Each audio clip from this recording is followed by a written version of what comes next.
Income tax में हमारा topic चल रहा है कैपिटल गेन। कैपिटल गेन को हिंदी में कहते हैं पूंजी लाभ, और इसका यह पार्ट 3 है। जिसने पार्ट 1 और पार्ट 2 नहीं देखा है इसका, वो यूट्यूब चैनल पे जाके देख सकता है। मेरे यूट्यूब चैनल का नाम है रुद्रा क्लासेस बाय प्रिया बड़गुज्जर के नाम से मेरा यूट्यूब चैनल है, और इसकी फर्स्ट वीडियो और सेकंड वीडियो ज़रूर देखें तभी आपको ये वाली वीडियो इसकी समझ में आएगी, और इसका फॉर्मेट भी आपको तभी समझ में आएगा कि किस तरह से। अब देखिए क्वेश्चन हमें दिया है, ये हमारा क्वेश्चन फर्स्ट है इस वीडियो का। क्वेश्चन हमें दिया है कि 24 अगस्त 2012 को 45,000 का मकान बेचा। ठीक है, हस्तांतरण लागत मतलब मकान बेचने में जो उसका खर्चा आया वो 70,000 रुपये है। 1978 में 1,80,000 का यह मकान खरीदा था। 1 अप्रैल, ये जो मकान इसने बेचा है ये 1,80,000 में खरीदा था, और 1 अप्रैल 1981 को उचित बाजार मूल्य कितना था, 4 लाख रुपये। 16 जनवरी 2013 को न्यू हाउस उसने और एक न्यू हाउस और ख़रीदा उसने 5 लाख का। ठीक, तथा पूंजी लाभ कितना है उसका, 1 लाख रुपये था, और सूचकांक हमें कुछ इस प्रकार दिए गए हैं। ठीक है, तो सबसे पहले देखते हैं हमारा फॉर्मेट है ये कि सबसे पहले आएगा सेल, फिर उसमें से सेलिंग एक्सपेंस माइनस, मतलब सेल पे बेचते समय, संपत्ति को बेचते समय जो खर्च किया गया है उसे सेलिंग एक्सपेंस कहेंगे। कॉस्ट ऑफ एक्विजिशन की कॉस्ट सब पता है आपको। ठीक है, कॉस्ट ऑफ इम्प्रूवमेंट की यहाँ आएगी, यदि हमें दिया है तो फिर यहाँ 3 डिडक्शन लगेंगी यदि दी हैं तो सबसे पहले देखते हैं सेल। तो सेल कितने का हुआ है मकान, 45 लाख का, तो हमने यहाँ डाल देना है 45 लाख। ये आ गया हमारा 45 लाख। अब हमें देखना है सेलिंग एक्सपेंस दिया है यहाँ पे। देखो सेलिंग एक्सपेंस मैंने फिर से बता रही हूँ आपको कि बेचने पर जो संपत्ति को बेचने पर जो हम खर्च करते हैं वो हमारा सेलिंग एक्सपेंस होता है। तो ये आ जाएगा हमारा 70,000, तो सेलिंग एक्सपेंस आ जाएंगे यहाँ हमारे 70,000।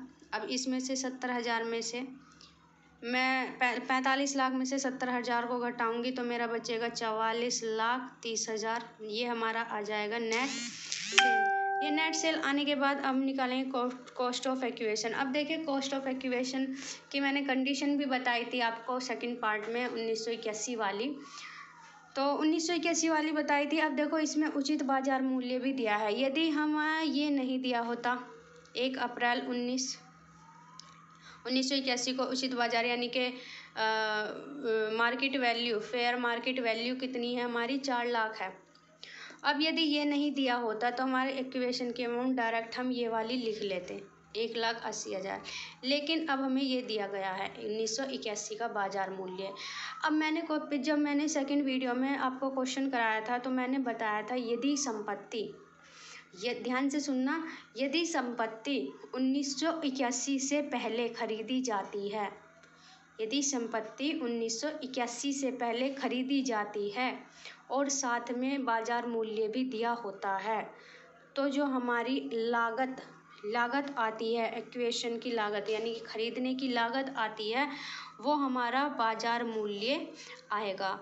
लेकिन यदि हमें बाजार मूल्य भी दिया है साथ में, लेकिन जो संपत्ति है, अब देखिए यहाँ जो वैल्यू आएगी वो 4 लाख आएगी, 1 2 3 4 5 4 लाख आएगी, और यहाँ इंडेक्स आ जाएंगे इसके। मैं वो इंडेक्स तो अभी हम लेंगे, पहले इसी को समझते 4 लाख क्यों आएगी, 1,80,000 क्यों नहीं आएंगी, क्योंकि खरीदे तो हमने 1,80,000 में है, फिर हमारी वैल्यू 4,000 क्यों ली जा रही है। तो यदि हम 1981 से पहले खरीदी जाती है तो हमारा एक्विजिशन यानी कि कॉस्ट ऑफ एक्विजिशन में उचित बाजार मूल्य लिया जाता है, मतलब फेयर मार्केट वैल्यू, ये उचित बाजार मूल्य फेयर मार्केट वैल्यू लिया जाता है। अब मान लो ये जो हमारी संपत्ति खरीदी गई है 1978 में 1,80,000 की, मान लो कि ये हमने 1992 में खरीदी, तो देखो 1981 के बाद आता है। हमने कहा है यदि 1981 से पहले खरीदी गई है तो उचित बाजार मूल्य पर हमारा कॉस्ट निकलेगा, अदरवाइज नहीं निकलेगा। ठीक, अब ये 78 में खरीदी, मतलब 1981 से पहले 78 में खरीदी, तो जो हमारा एक्विजिशन की कॉस्ट ऑफ एक्विजिशन लिया जाएगा हमारा वो 4 लाख लिया जाएगा। अब मान लो ये हमारा 1992 में खरीदा और साथ में ये वाली लाइन भी दी है, तो जब ये 1992 में ख़रीदा तो 1981 से तो बाद में ख़रीदी, पहले तो ख़रीदी नहीं। तो 1981 के बाद में ख़रीदी है तो उचित बाज़ार मूल्य नहीं लिया जाएगा, केवल ये वाला मूल्य 1,80,000 रुपये लिया जाता। अब देखिए, जब मैंने आपको क्वेश्चन कराया था पार्ट सेकंड में, तो मैंने ये आपको फॉर्मूले लिखवाए थे यहाँ पे, जब हम इक्वेशन का निकालते हैं कि वैल्यू कितनी आ गई 4 लाख। तो जिस साल हमने संपत्ति को बेचा है उस साल का इंडेक्स, और जिस साल हमने संपत्ति को ख़रीदा है डिवाइड में उस साल का इंडेक्स लिखा जाता है। तो यहाँ पे देखिए हमने कब बेचा है और कब ख़रीदा है। तो यहाँ तो आएगा ऊपर कि जब हमने संपत्ति को बेचा। अब देखिए यहाँ संपत्ति कब बेची गई है, तो संपत्ति बेची गई है 2012 में। तो 2012 का इंडेक्स कितना है 852, तो यहाँ आ जाएगा 852। अब हमने संपत्ति खरीदी कब थी, हमने संपत्ति खरीदी थी 78। तो 81-82 वाला जो हमने उचित बाजार मूल्य लिया है वो लिया जाएगा कितना 100। तो अब इसको हम कैलकुलेट करेंगे तो हमारा निकल के आएगा 34,08,000। तो ये जो अमाउंट है 34,08,000 ये हमने यहाँ डाल दी। अब देखो कॉस्ट ऑफ इम्प्रूवमेंट, यहाँ पे इम्प्रूवमेंट मतलब सुधार के बारे में कुछ नहीं कहा गया है, तो इसको हम खाली छोड़ देंगे। यदि कहा जाता तो मैंने इम्प्रूवमेंट निकालने का भी जो इंडेक्स निकालते हैं वो भी मैंने आपको बता रखा है।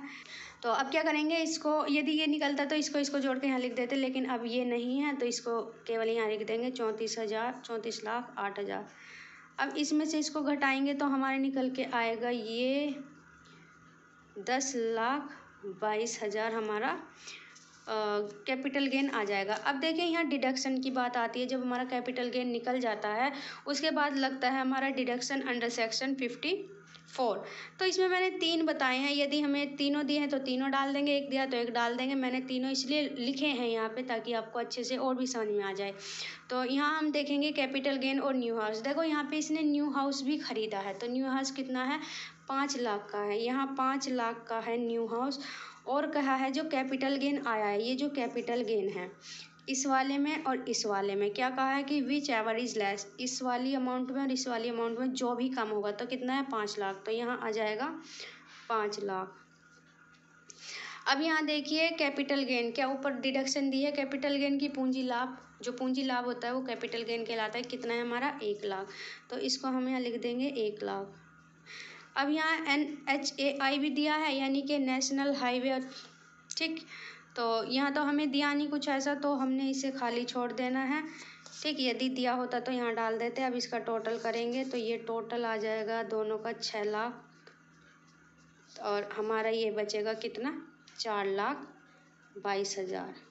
अब ये आएगा यहाँ, तो देखो कैपिटल गेन है, ये कहलाएगा हमारा टैक्सेबल, ये कहलाएगा हमारा टैक्सेबल कैपिटल गेन। CP से समझ जाना कैपिटल गेन।